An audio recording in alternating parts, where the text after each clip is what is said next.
Well, first of all, they want to talk about censorship, that anytime you point out untruths, you're censoring, you're stopping people from speaking.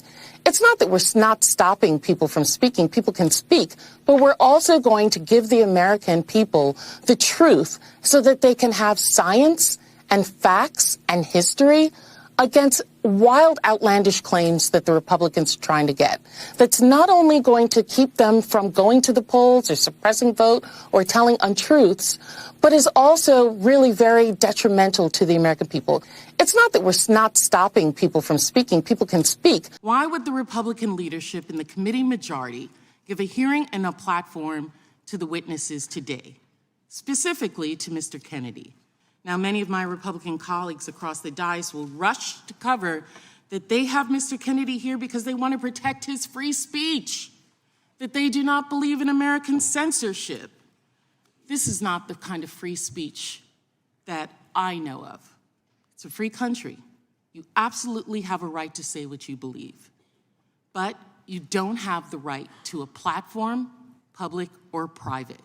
We don't have to give one of the largest platforms of our democracy, Congress, this hearing. Our right does not mean that we as Americans are not free from accountability. And that's what's distressing about this hearing.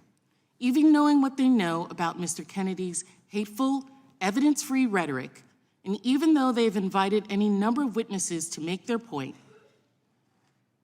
Speaker McCarthy, Chairman Jordan affirmatively chose to give this a platform. It's not that we're not stopping people from speaking. People can speak.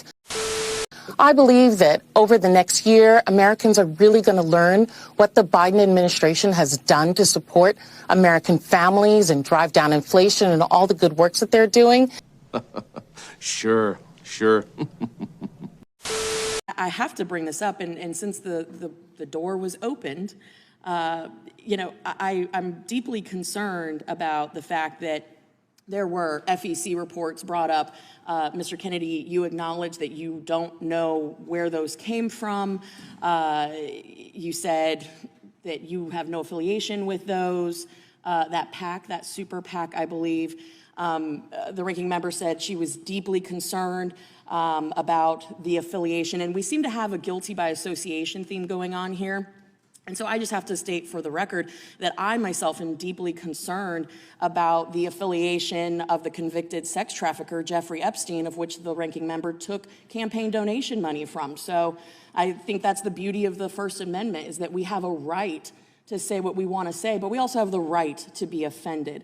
So I just wanted to point that out, glass houses and all.